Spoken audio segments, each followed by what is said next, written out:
মই গৌৰৱ গগৈ ডাঙৰীয়াক মই আজি এটা দেখিছোঁ ৰকিবুল হুছেইন ডাঙৰীয়াই কিবা কৈ আছে মানে গৌৰৱ গগৈক তেওঁ কিবা এটা প্ৰশংসা কৰিছে। চ' মোৰ গৌৰৱ গগৈ ডাঙৰীয়ালৈ এটা ফ্ৰী এডভাইচ যে আপুনি ৰকিবুল হুছেইন ডাঙৰীয়াৰ পৰা বাচি থাকিব। কাৰণ আজি ৰকিবুল হুছেইন ডাঙৰীয়াই যেতিয়া আপোনাক প্ৰশংসা কৰিলে, ডাঙৰ ৰাজনৈতিক চিপৰাংখন কিন্তু কংগ্ৰেছত ৰকিবুল হুছেইনে ৰেডি কৰি ৰাখিছে গৌৰৱ গগৈ। কাৰণ ৰকিবুল হুছেইন ডাঙৰীয়াই কংগ্ৰেছত কাকো এক নম্বৰ হ'বলৈ নিদিয়ে, তেওঁৱে ৰজা। আৰু গৌৰৱ গগৈকো তেওঁ কেতিয়াও ৰজা হ'ব নিদিয়ে। গতিকে গৌৰৱ গগৈ ডাঙৰীয়ালৈ মোৰ ফাৰ্ষ্ট এডভাইচ, এটা এডভাইচ দিব লাগে নহয়, যিমানে যি নহওক। গতিকে ৰকিবুল হুছেইন ডাঙৰীয়াৰ পৰা আপুনি বাচি থাকিব। প্ৰথম কথা, ডাঙৰ চিপৰাংখন ৰাজনৈতিক যিখন চিপৰাং কংগ্ৰেছত তেখেতে অলৰেডি গৌৰৱ গগৈ ডাঙৰীয়াৰ কাৰণে ৰেডি কৰি ৰাখিলে। কংগ্ৰেছৰ পলিটিক্স কৰা সকলো মানুহে গম পায়।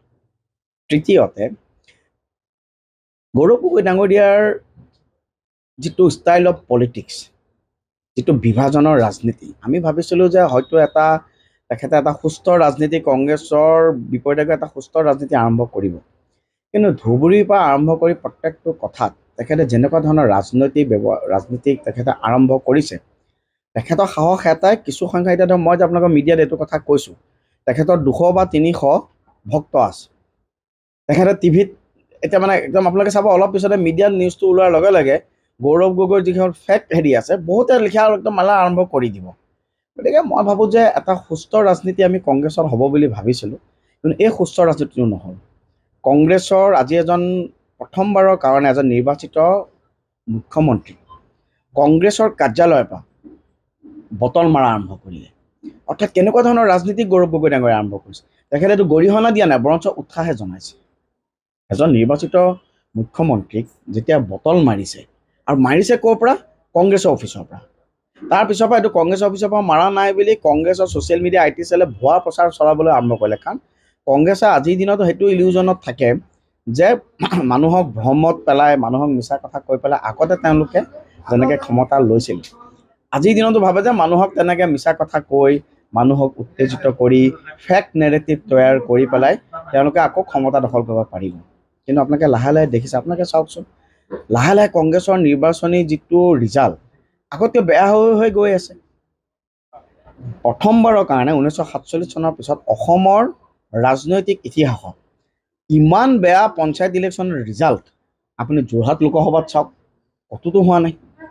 আজি এতিয়া মোক মানুহে ক'ব চামগুৰিত, হয় চামগুৰিতো আমাৰ বেয়া হৈছে, কিন্তু চামগুৰিত আমাৰ ভোট বাঢ়িছে, আমি যোৱাবাৰতকৈ আমি ভাল ৰিজাল্ট কৰিছোঁ। AP মেম্বাৰ আমি জিকিছোঁ, আগতে আমাৰ এজনো নাছিল। আমাৰ পঞ্চায়ত প্ৰায়বোৰ আমাৰ দখল হ'ব এবাৰ নতুনকৈ চামগুৰি। গতিকে এই কথাখিনি কি হয়, মই ভাবোঁ যে এটা সুস্থ ৰাজনৈতিক ডিবেট হ'ব লাগে।